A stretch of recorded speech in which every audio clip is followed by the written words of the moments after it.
Hi, my wonderful fifth graders. It is Tuesday is when you'll be watching this. I am here with a special guest. This is my wonderful mother, Miss Julie. I'm currently back home. We are still social distancing, but it's fine because I'm with my mother. Okay, so she's going to be reading. We are on chapter 12 today. It is called What's Your Problem, Albert? Take it away. Thank you very much, Megan. We're distancing. Well, so thank you for having me today. I was quite honored when Megan asked me to read to her class today, to the marvelous fifth graders. Some things I wanted to tell you, if I could, real quickly about Megan. Okay, just a couple things you may want to know about, Miss McHenry. Is I, believe it or not, this is a kind of a fun time for me because I actually taught Megan how to read. I don't know if she's ever shared this with you before, but we were military and we moved around a lot. So I homeschooled my kids, and so I homeschooled and taught Megan how to read. Megan is one of two other children, so we have three kids in total, and I taught them all how to read. Megan was very bright in school. She was actually she was in ranking for the third spot in my class, of course, of three kids. So she excelled greatly. Very smart. My third top student, so very proud of her. Megan was also, though, actually, as she got older and I put her into school eventually, she was a great athlete as well. I don't know if you know that about her.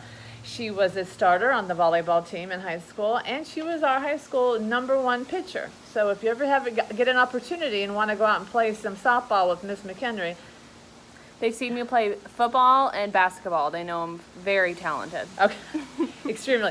And by the way, she got all that talent from me, just FYI, the original OG Miss McHenry. Okay, so now that I've embarrassed her enough, we're going to go ahead and read my favorite book in the world. What's the name of the book again? Fish in a Tree. Fish in a Tree. I love this book. Okay. Got to put my reading glasses on. This is what happens, kids, when you get old. Here you go. Okay. What's your problem, Albert? Light from the hallway pours into my room as Mom opens my door. Hey, honey. Hey. I come in to check on you. You seem very quiet at dinner tonight. Something's going on. Mean kids at school. Aw, Allie Bug, I'm sorry you had to put up with that. What happened? Well, the kids were mean. Yeah? I was kind of one of them. Oh, she says with a sigh. I'm surprised by that, Allie. Tell me what happened. Those girls came into Peterson's that time. I'm not reading very well today. I think That's right.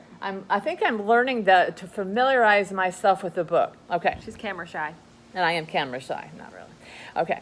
Well, they asked me to have lunch with them. I sat at their table, but then they started being mean to this kid named Albert about his clothes.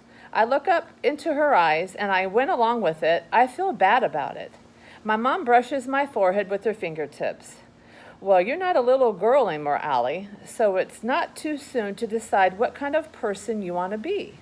Of course, I know what kind of person you are, and I love you for it. She kisses me on the forehead. You made a mistake. Everyone does. Just do your best to make it right, that's all. The words, I'm sorry, are powerful ones. Yeah, okay, I'll make it right with him. That's my girl, she says, kissing my forehead one more time before leaving the room. The next morning at school, I am wondering how I can make things right with Albert. I'm drawing a pigeon wedding in my sketchbook. What's a pigeon wedding? I don't know. Okay, well, we need to look that one up. I don't know what Keisha is standing behind me. You drew that? I moved my arm to cover it. Why would you cover it? If I could draw like that, I'd put a commercial on TV about it. Thanks, I mumbled. I don't know why I'm embarrassed, but I am. Keisha sits in the chair, and I stare at her head full of thin braids, thinking it must take 3 days to do all of that. So beautiful, I just love it. Not like my boring hair that just hangs there. So I reach out to touch her hair. She turns awkward to me, and all of a sudden, what are you doing? Oh, I'm sorry, there's a mosquito.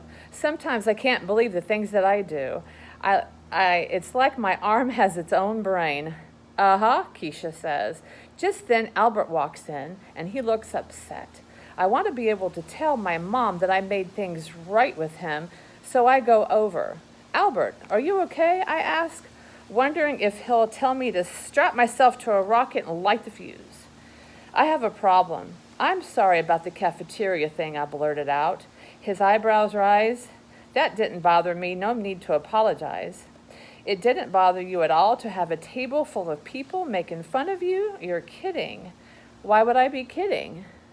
Can it be that he really doesn't care what people think of him? We just stare at each other. If that didn't bother him at all, and his new problems really does, then it must be really bad.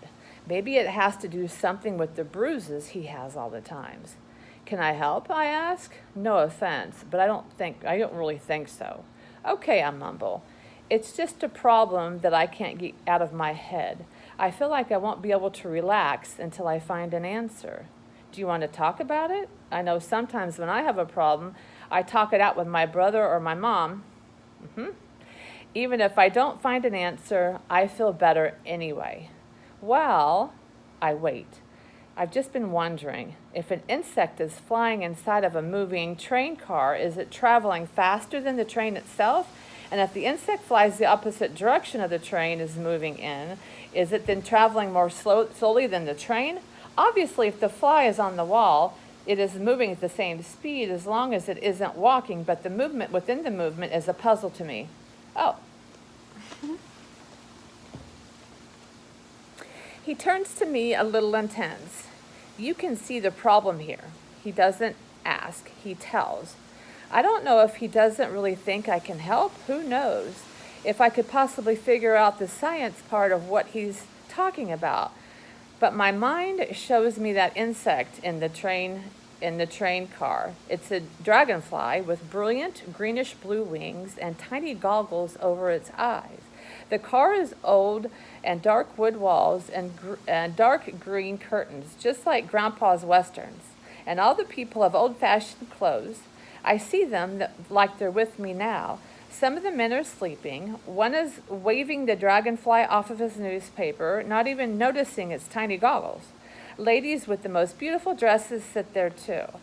I see a girl who is with her mother, and her mother keeps asking if the girl is enjoying the ride, and the girl keeps saying yes, but sure to have a happy-sounding voice. I don't know everything about the girl, but I do know that she has a lot more to worry about than an insect on the train. She doesn't fit in. She's all dressed up in fancy clothes and has to pretend to be someone she's not. She wants to muck around, helping build fences. She wants to ride a horse the real way, not side saddle, like her mother insists.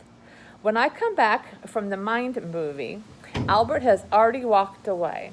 But I don't care. I can't help thinking about the girl on the train and how she feels. Like she wants to do so much, but she's being held back. And it makes her feel heavy and angry, like she's dragging a concrete block around all the time. I'd like to help her break free from that. Thanks, Miss Julie. How'd you like our chapter today? I loved the chapter. I feel like that the character in the book has a lot going on in her mind. She sure does. Okay. She likes to think a lot. She's very imaginative. I also love the fact that when she was being mean to someone, she recognized it, and hopefully she wants to go back and try to fix it. Yep. I love your analysis. All right, fifth graders, thanks for tuning in today. I hope you enjoyed our special guest. Thank you to all my fans listening in out there. I hope you guys have a great rest of your week. Be kind, and always be kind to one another, and be kind to your teachers, and especially my daughter. Bye, guys.